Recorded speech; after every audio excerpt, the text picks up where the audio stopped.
Rolling through the woods where the shadows dance,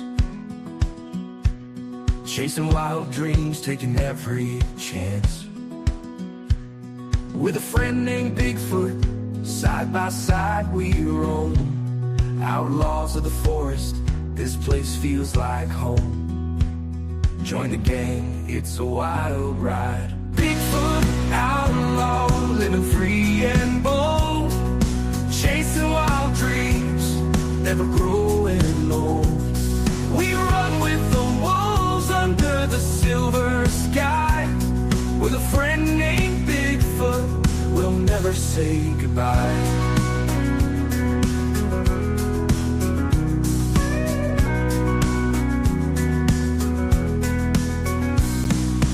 Memories that we can't forget,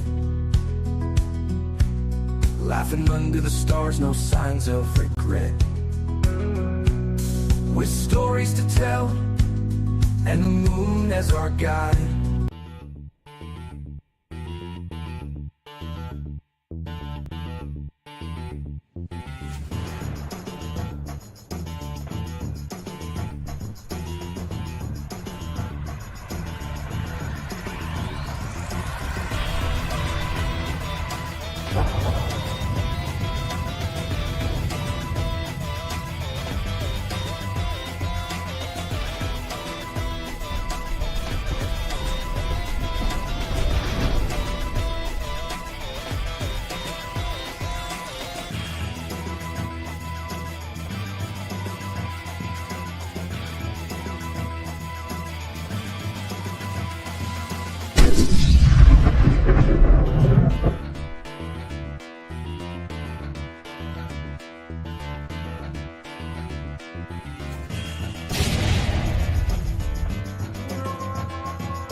Welcome, everybody, to another edition. Good evening. Welcome, Mike, Tom, and Susan Perez. How are you all doing this evening? Just fine. Thank you. Well, great. Susan, want to introduce yourself and give us some background? My name is Susan Perez, and I am the founder and director of CMO Bigfoot Encrypted Research. It began out of a speech I given to a historical museum, and people signed up saying that they want to continue the research. And we now have 1,149 members on Facebook, our Facebook page. That's awesome. So Mike is one of our members and great researcher, and Tom's our good friend. Susan and I met by chance several years ago, and she was reluctant to tell me she was a Bigfoot researcher, and I was kind of into it. No, let's talk some more. So it's been a great friendship these last 6 or 7 years, Susan. We really had some good times. We do. We have a wonderful group. So how have you been, Mike? I've been doing fine. I've got happy Thanksgiving to everybody. Been getting ready for that tomorrow with some family up in the Metro St. Louis area. We'll be heading up that way. and getting into the basketball season. Like I said, the deer season, the firearm deer season in Missouri is going on. So I've kind of left the woods alone for the last couple of weeks. But then you get to hear some of the encounters that the hunters have, the ones that you know that they never shared that with you before, but now they'll, hey, man, it's kind of weird. Right. So we'll get some of that tonight. So. And what about you, Tom? If I were any better, I couldn't stand myself. This last weekend, I got to spend time with the greatest people in the world. I went to Sasquatch Summit in Ocean Shores, Washington, and along with about 850 other people, just had a ball for 3 days. Had dinner at the casino and had breakfast at the casino, and Barb Shoop and I were talking about going back for the UFO conference. Not that we're interested in UFOs, but just to be able to eat dinner and breakfast there again. Oh, razor clams and eggs for breakfast. Oh yes, it's out of this world. Oh boy. I love razor clams.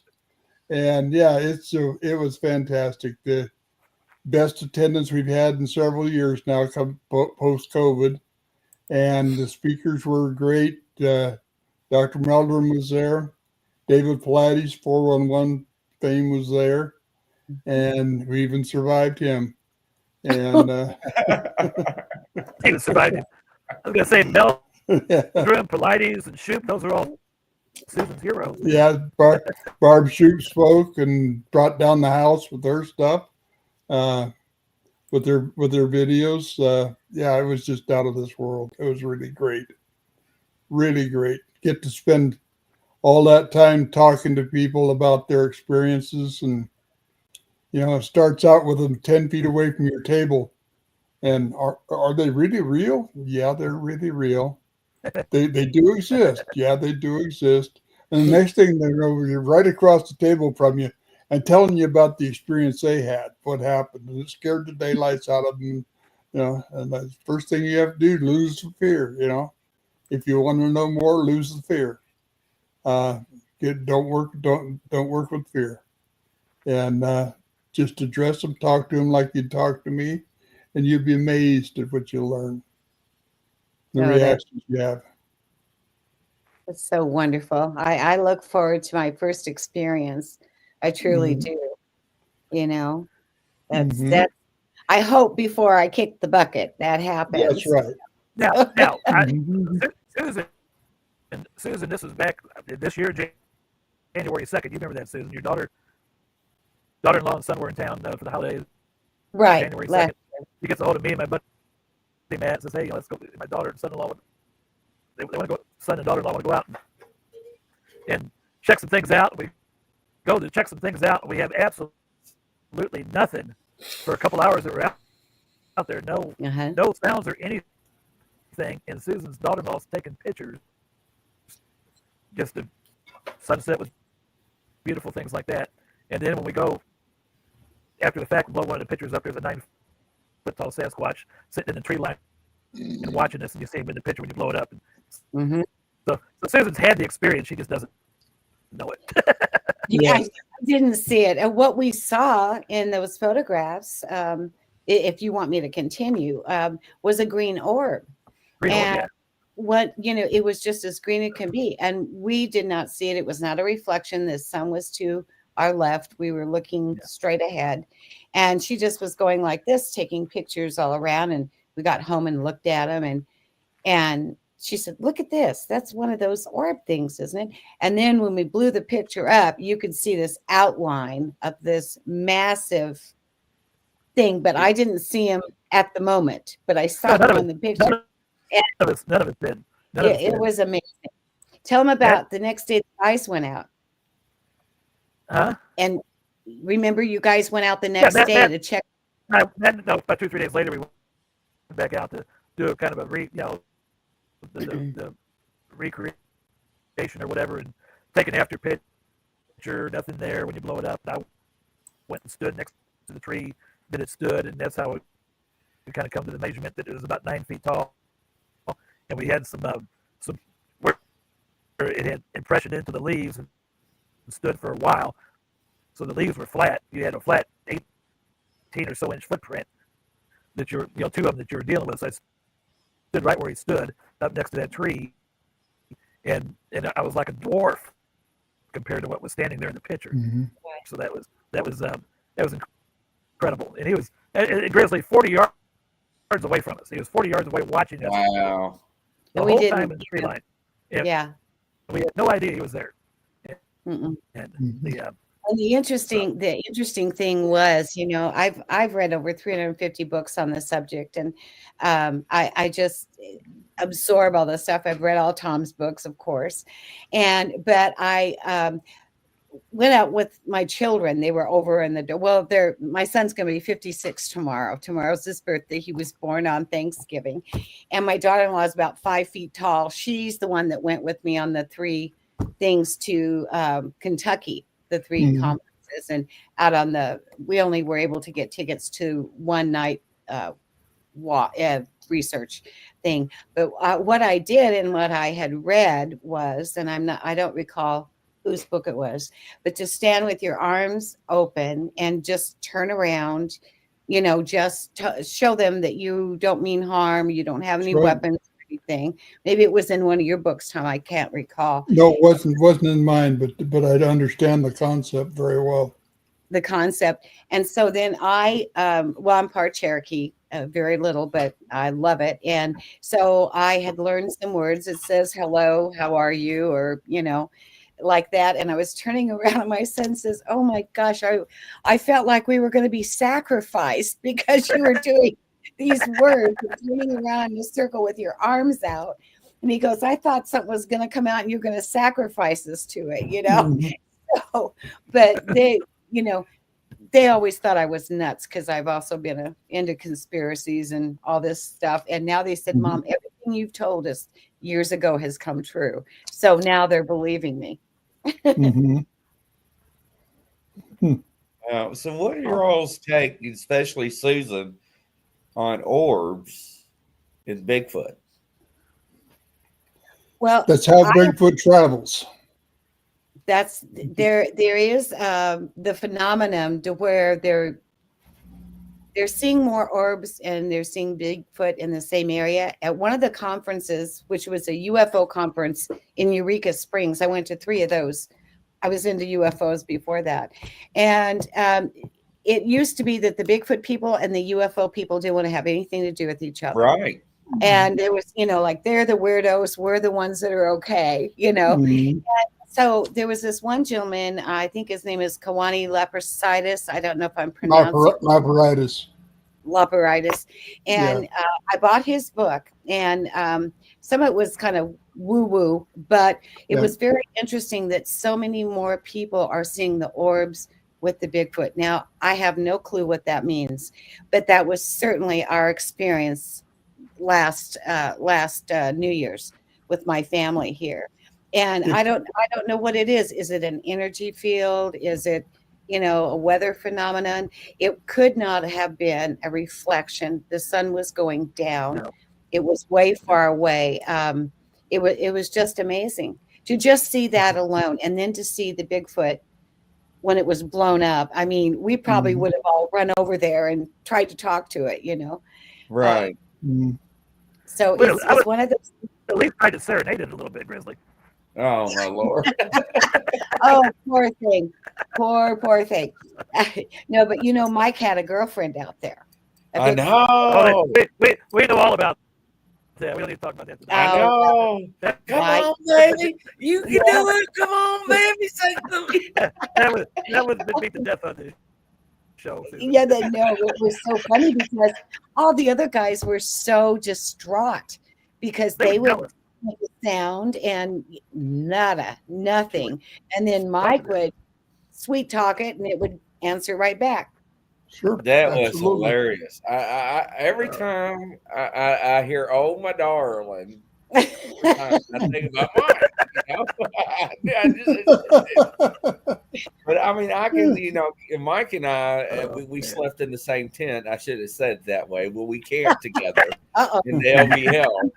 Hey, Thomas, And we, Thomas Kirkland was in that same tent, but be careful. yeah, if you want, we camped together in the LVL, and I just kept picturing that all night long. And I saw an orb down at the LVL up by the cemetery coming down the hill behind our tent.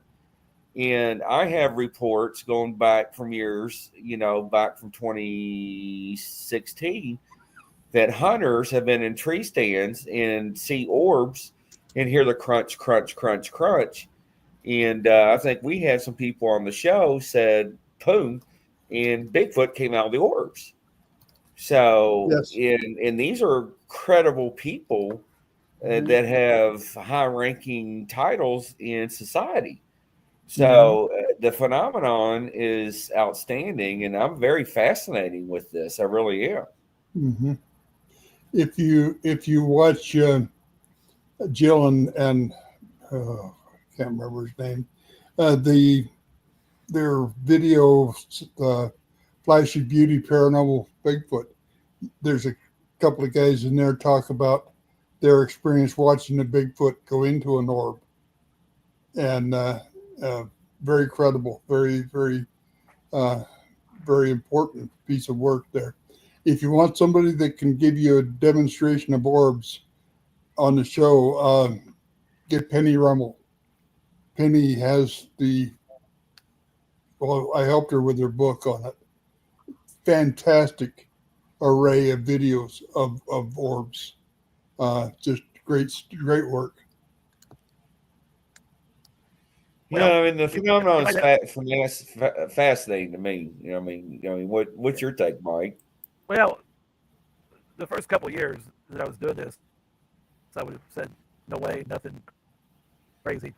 But then in the last couple of years, I started seeing orbs, and I probably have seen orbs on a half dozen different occasions, and every time they've been associated with Bigfoot activity, right there in the same spot. I've never seen orbs outside of known Bigfoot activity. I've seen the green orbs on about 3 occasions, not just Susan's time, but about 3 different occasions. I've seen white orbs on like a light bulb, clear white orb on a couple of occasions as well. So, and they all have been associated with direct Bigfoot activity. So there's something there. But I've also, now conditioned, I've also been associated with direct Bigfoot activity multiple times without any orbs. So the orbs aren't always there. No, they're not always there. And they aren't always with Sasquatch. I've seen them several times with other entities doing other things, but they are very heavily associated with the Sasquatch activity, with the Bigfoot activity. I don't know enough about them to comment intelligently, other than just to say, talk to somebody that knows something about them, and Penny does. She has a very good background and catalog of them. Oh, wow. I think the LBL is a fascinating area in the first place. The dog man has always interested me. Now that scares me, the dog man, from what Yes, absolutely. I'm with you on that. Totally different entity. Anything that laughs at you, it's got to be really weird. I've heard so many people comment that it's kind of like a snicker, or it just seems to be more evil. I don't know if that's accurate or not, but I've read several books on the LDL, and what I like to do, a lot of our members that come, they don't have time to read, they don't want to read, so I will read a book and take notes and distribute those out, and they will kind of have a synopsis of what, if they would like to go ahead and read the book. And I read several on the LBL, and the alleged attack over there, and then some people say no. Well, there's a new book that has come out that is reading from, I think his name is Tom Cameron. I just started reading it. I'm not sure. I could have that wrong, but that whole area has been just rife with all kinds of unusual things besides Bigfoot, besides Dogman and other entities. And I just find it fascinating. I can't believe you guys stayed over there. I don't think I'd be brave enough to do that. Oh, let me tell you something. I spent the night after Mike and them left with the guy. And I had my pew-pews and stuff. And man, every time I heard a twig break, I was like, what was that noise? I'm not going to lie. Because Mike, we were in the backside, weren't we, Mike? Yeah, we were in the backside, and the hillside right behind us. And yeah. And yeah, it was crazy. And not be detected by the rest of the group. And, there was several of us out there. I'd go out there again. And I thought it was a fun time. But I don't,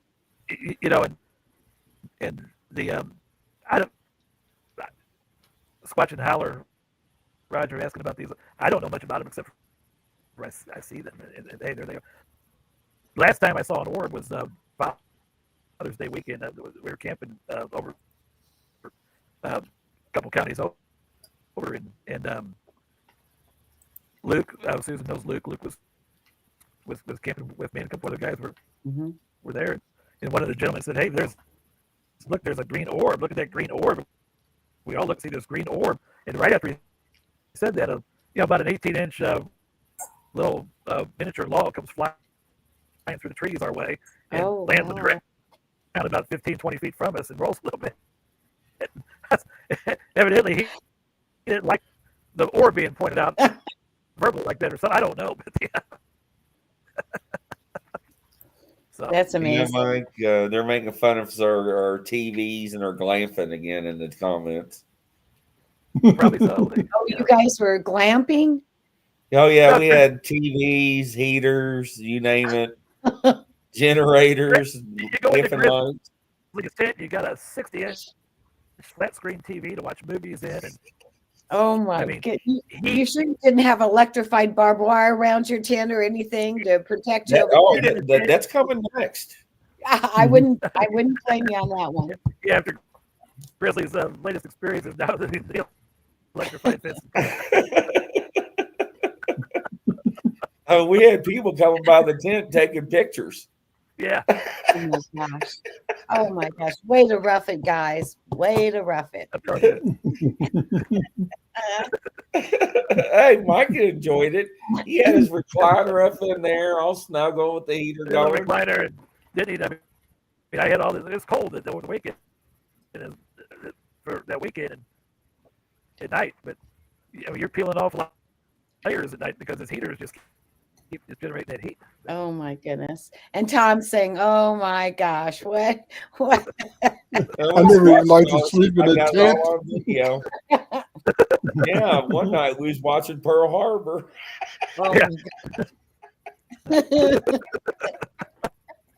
you guys are a mess. Oh my goodness, that's fabulous. That's fabulous. Yeah. Those are they couldn't believe all that came out of my SUV. It was funny.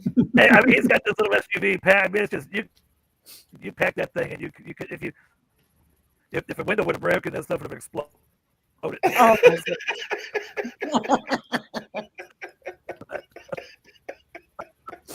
oh my goodness. It was great. It was Squatch and Holler. It was something else. Oh, that's great. So that's great. Well, good times. I'm glad you guys were safe.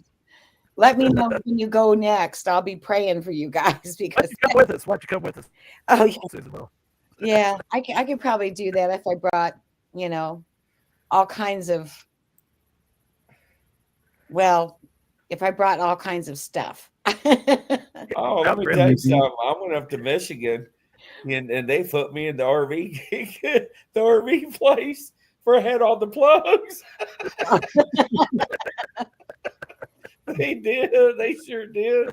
I was all by myself. They're like, we come watch TV. Oh my goodness. They should charge admission, huh, Tom? They should. It was funny. Where we're going in August, you need a 33-mile long extension cord to plug in. I had enough extension cords to run the whole campground, didn't I, Mike? Oh, Oh my goodness. Oh yeah, we didn't rough it too much anyway. So No, I had disco lights and everything. I didn't get to hook those up. So yeah, I wanted everybody like, what the hell's that over there? That hey man, that's Grizz's tent. Oh my. So hey, it took 3 people to put my porta potty tent together. he didn't even get his own porta potty tent. I did. I sure did. I even put a lock on it. You should see my porta potty. It's a folding chair, just a regular folding chair, metal seat that I cut a hole out of, mounted a toilet seat to it, and put a plastic bag underneath. And it works great.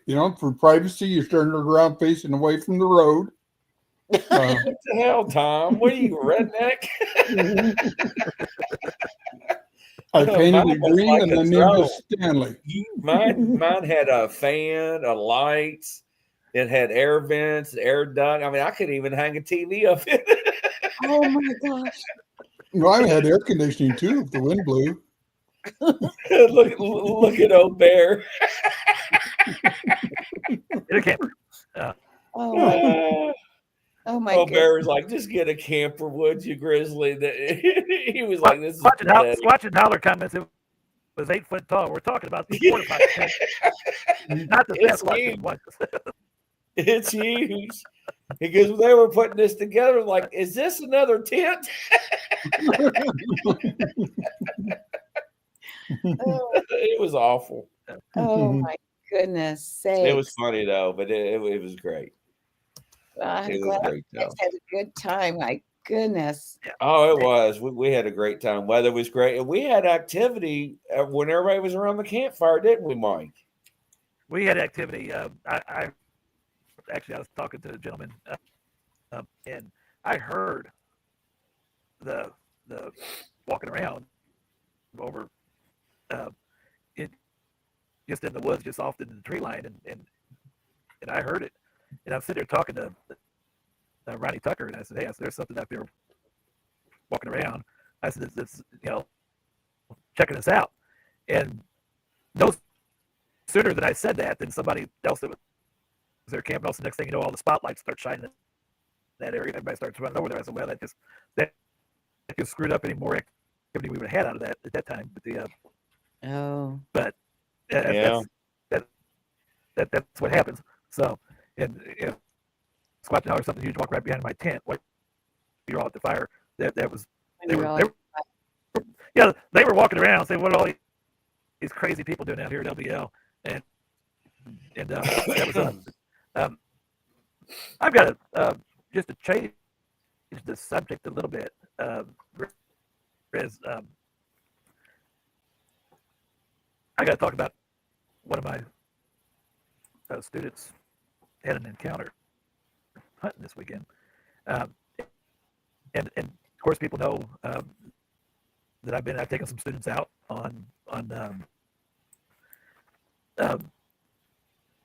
field trips to do some research, and we found good evidence and things like that. And that's not the secret who I am and what I do in my spare time when I have it.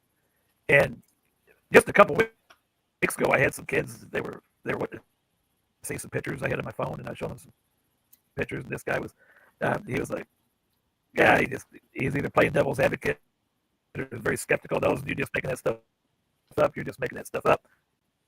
And I just think what you want and don't argue with him. Well, Monday, just this Monday, I heard him talking to 2 or 3 other kids, and about what he'd experienced Saturday, coming out of his tree stand in the dark, and he wasn't even talking Bigfoot. He was just talking about what was going on, and something it scared him out of the woods, and he got out of there, and he was on his own property. And I said, "Hey," I said, what's going on here? And he said, well, he goes, let me tell you. He goes, it started with something knocking sticks on trees. He goes, then breaking sticks. And I'm going to ask proper questions. I said, breaking like you just stepping on twigs. Oh no, taking sticks and breaking them. He goes, and then he goes, it was like it was running in place. He says, real heavy foot running in place, which I think, bluff charge, maybe a little bluffing. And he says, yeah. He said, I just got out of there.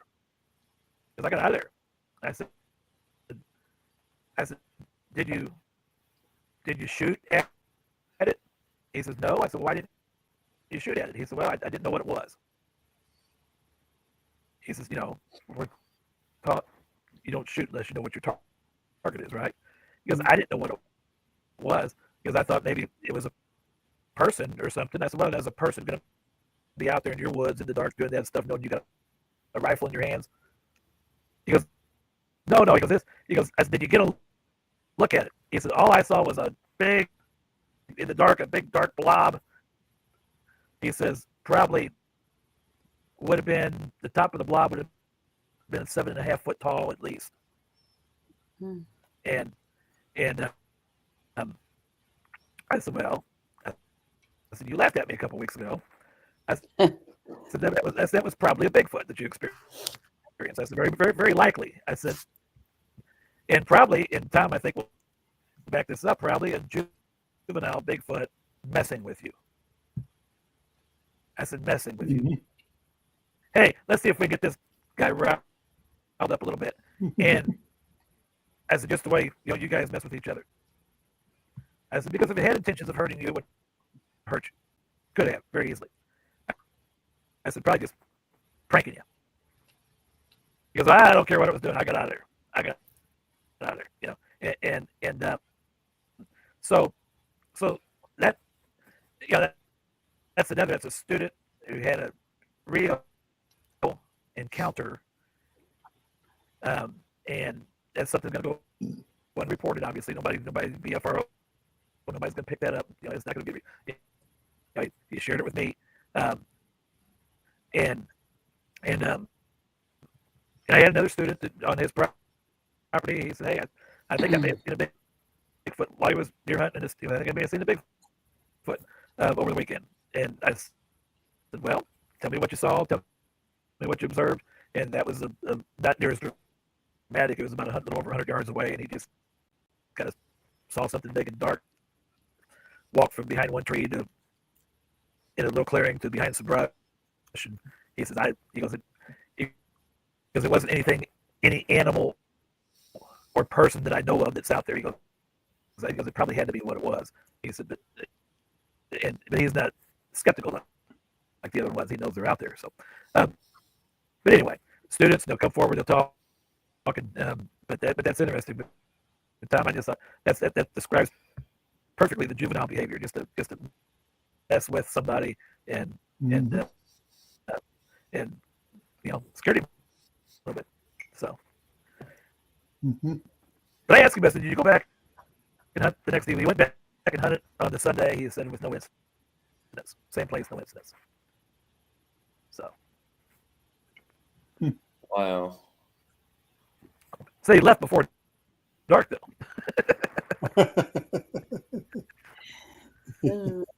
So, but that's hot Southeast Missouri news. Where Susan and I live in Cape Girardeau, that's within 30 miles of where we live. So, yeah. Well, we get a lot of encounters or stories, during the hunting season or after the hunting season. This is prime time, so yeah. Well, hunters will have encounters. They don't know what they're having encounters with. Right. A lot of times they don't think about that, and they don't talk about it. They generally don't talk about that stuff because it's going to make them look weak, right? It's going to make them look weak if they fled the woods, because hunting is it's a tough guys' sport and activity, and you get out there, Daniel Boone, Davy Crockett, you got your gun, you're out there on the living old style, and you're I was afraid of this, or I was afraid of that, Mhm. So The they first don't fuck with that stuff. the first time that we went out to our research area, once we got the group organized, and it was a beautiful sunny day. It was cold, but it was so difficult to try and plan a weekend. We didn't camp out, but we just went out for a day hike. And I'm from California. I was originally from here, grew up in California, moved back 15 years ago. And I kept saying, I got one of those books that talked about all the hunting stuff. I'm not used to hunting. And I know it's a way of life, and I think that's great. But I said, is there a weekend that you guys aren't shooting something? Because we want to go out, and where we go out, we don't want to be in the way of hunters or things like that. So I thought that was so different from what I had experienced, to where, there's always someone out in the woods. And even on the time we went out with Charlie Raymond, we just get going on this night hike. The sun had just gone down, and we see a side-by-side out there. And he said, "Oh, this is private land. Nobody's supposed to be out here but us. We have permission." And nobody has permission. Well, it was I was a little apprehensive at first. I'd never been on anything like that. I worked downtown LA. So I knew more about how to be street smart than I did wood smart. So we're walking, and calls the owner up, and he said, "Oh, it's a bow hunter." So I'm thinking, okay, get eaten by Bigfoot or an arrow through the neck. Which one's going to be this time? And it was so fun. But I tell you, it was the time of a lifetime for me. I wasn't afraid. Well, I prayed before. I always pray before. But it was the most fantastic thing. The only thing was, I told Charlie, from now on, you tell people it's a 4-mile hike, because he said it was 2 miles, but it was 2 out and 2 back. Mhm. And I had a hard time making it back. I almost didn't make it, but it was so fantastic to be out there in nature. We heard knocks. Some people heard growls. I didn't hear the growls, but some people heard growls. I was all covered up, so I wouldn't get tickified. So, because the tick scared me more than anything, but it was fantastic. And anybody who wants to go out, I know Tom goes out a lot, and it is such a wonderful experience. And I love going out with our guys. We just have a great group of guys, and I know I can outrun a couple of them. So I think I'd be. You can outrun me. I don't know, not with my bad ankle, but it was just wonderful to be out there and to be looking for something that's so unrecognized by science, That's right. It just, and Tom has the background that he just, you always said you come and stand between someone and Bigfoot if they were afraid. That's right. That's right. I've said that for years. If you think you're in danger or think you're being threatened by Bigfoot, just call me. I'll come stand. I'm 81 years old, and I'd still do it. Because as long as they're treated with respect, they're going to treat you with respect. Right. Go shooting at their children, and you're going to be in trouble. Yeah. And they're an absolutely wonderful being to be around. And I've had the opportunity to do it. So, and I'd never give that up. I can't get out as much as I used to, of course. I'm limited to going up to Barb Shoop's camp, 1 or 2 days out of the camp. And my camping has to be at a local motel. And, I'm going to try an RV in August when we go to California, when we go back to Bluff Creek. But I don't even know if that'll work. And I hope so, because it's 33 miles down. And that's a long way to ride my scooter. No kidding. I know Northern California. Yeah, that's going downhill would be cool, but not uphill. Yeah. You'd end up in San Diego. Yeah. But the last time I was there was in 2017, and we had 5 face-to-face encounters right in camp. I mean, not even out of camp. We had 2 right in front of the car on the road at milepost 14 on the way in. Wow. And yeah, so I'm so anxious. I've got a sign up going, and I've only got about 5 spaces left open on it because we're not gonna flood the area. I'm limiting it to 30 people, other than my crew, but we're going to combine not only the camping and the place, but we're going to have people doing presentations and have special groups for different people, interested in different things, like UFOs, like orbs, and that connection. So we're going to do a lot. This is kind of my swan song. It'll probably be my last out in the woods camp. But I want to do it and do it right, because that place is so special to me. So I've had so much go on happening right in that area from 1978 on. Wow. Yeah, so it's I got to go back one more time anyway, and see if I can see Patty again one more time. That should be the fourth time I've seen her. Oh my gosh, that's great. Yeah. That's great. Oh my gosh.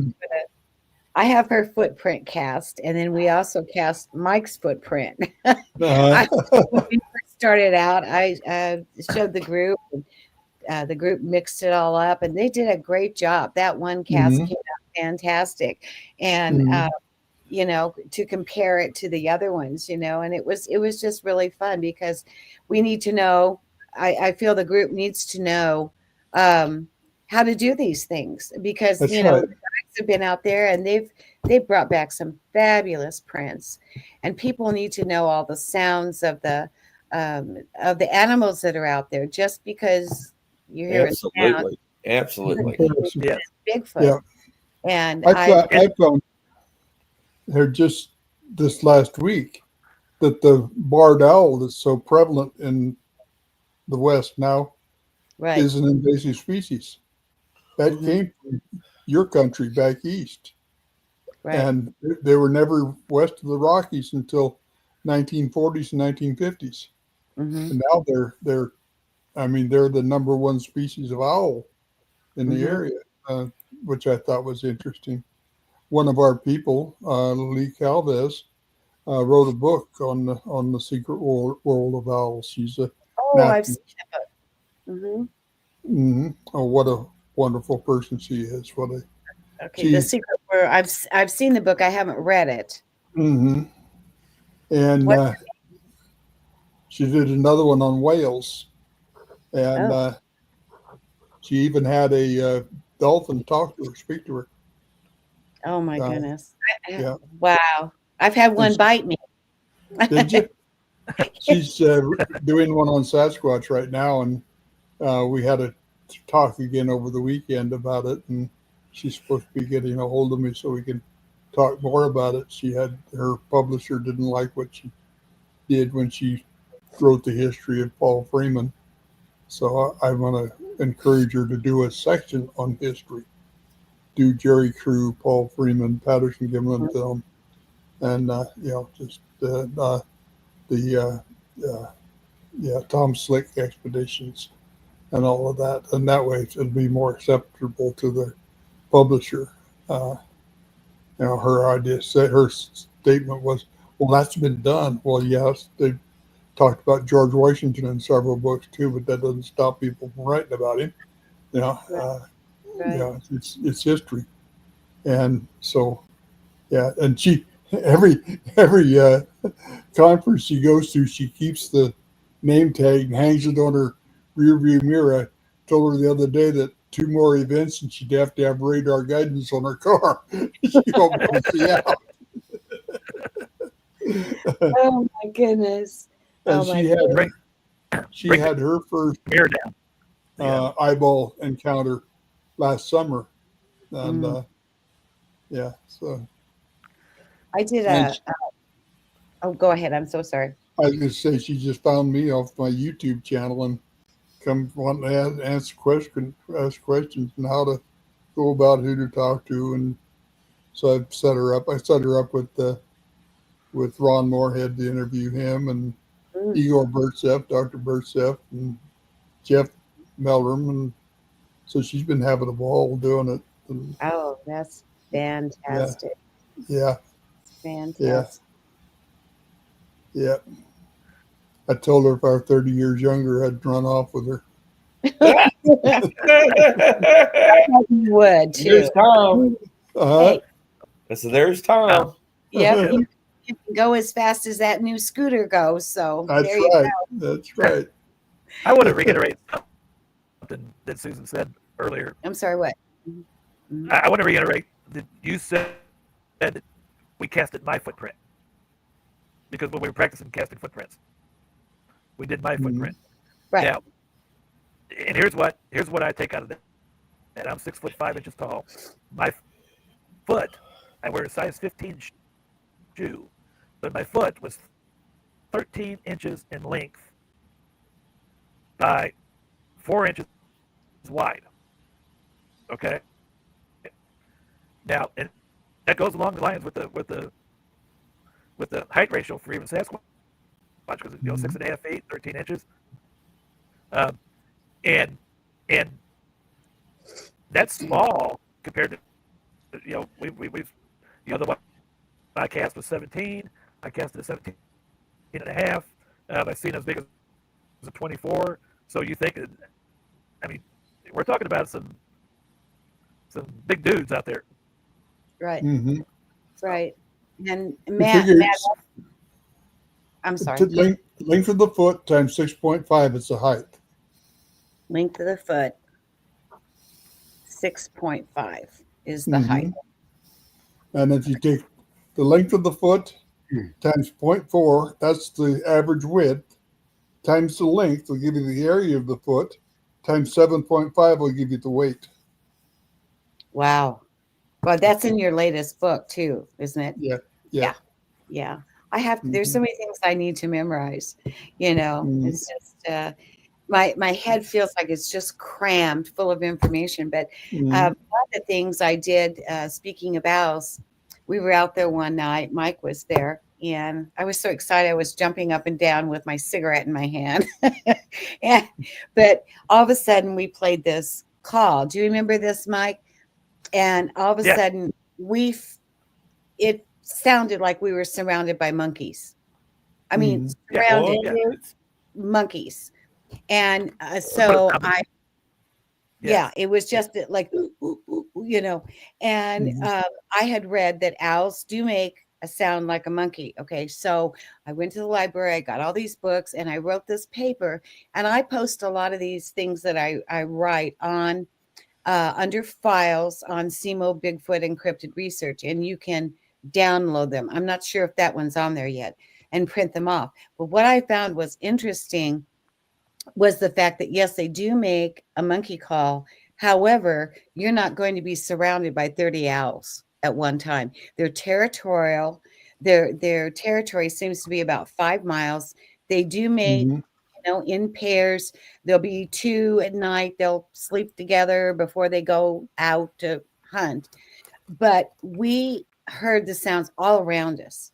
It was like, it sounded like if it had been owls, there were 30 owls out there, which we know we were 30 owls. We were literally surrounded that night.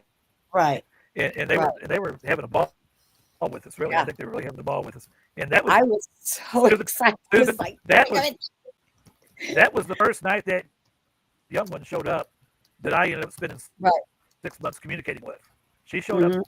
Wow. And because I could recognize the owl call she was making, and she was practicing and doing some real bad owl calls, and she was practicing, and then she kind of got better as the 6-month process went along. But she kind of went, Mike.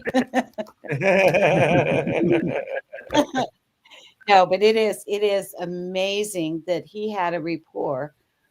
When the other guys are sitting there and they're like, they tried it, they can make the sounds, nothing. It was just Mike that Mhm. he had a good heart, and Yeah. so I think that's Mhm. fantastic. That's Mhm. fantastic. We have a great group. We have a wonderful group of people, and we all seem to be on the mindset we're a no kill, no harm. Right. Not interested in getting the first photograph or the first. We've had some people say, "Well, I want to be the first one to discover it." Well, they're already discovered. Come on, they were That's here right. before the Native Americans and the all the tribes in North America and Mhm. Canada have a name We've for this we've had game. people try to join up with us. And we're talking about me, Steve, Matt, Mhm. Scott, Willie. We've had people try to join up with us and get discouraged and go away because we weren't out trying to get the photograph. We Right. weren't out trying to we're just being ourselves and going for interactions and going for ourselves. That's And then they that's get frustrated with us. It's like, no, we're not. that's the entire purpose for my Right. reason for being there. Just having interactions, just to meet them, to talk to them, and do what they want to do.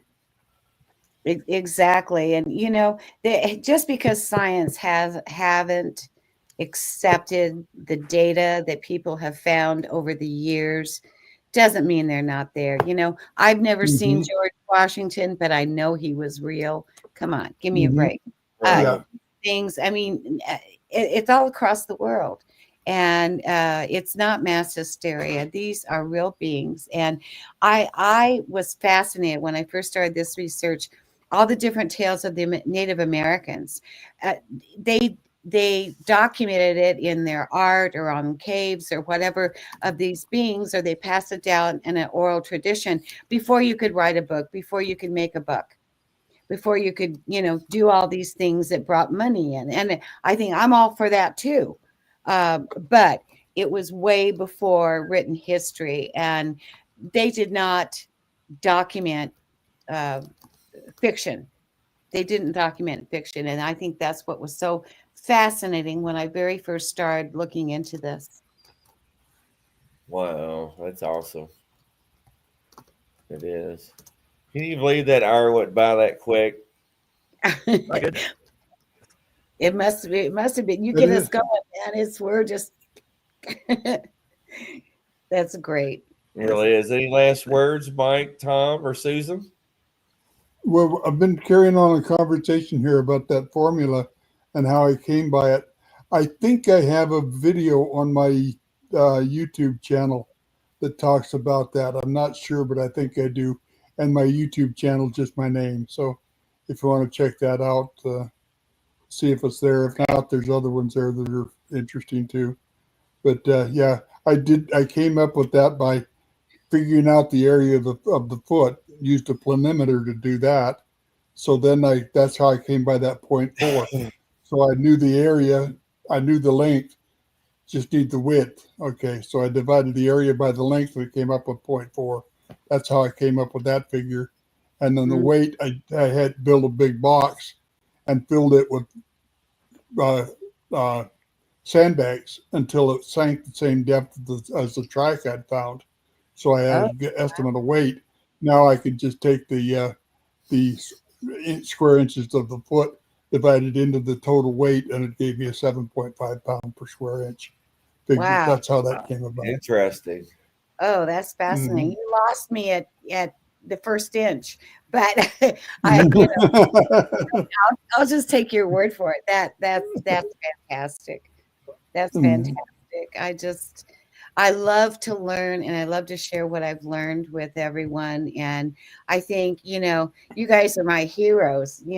Mike's out in the field a lot more than I am. And you're going, with your TV and your with your camping with him. And I think that's great because it takes everyone pulling together of what you've observed when you're Mhm. out there. And those of us, we can't go out as often as we would like.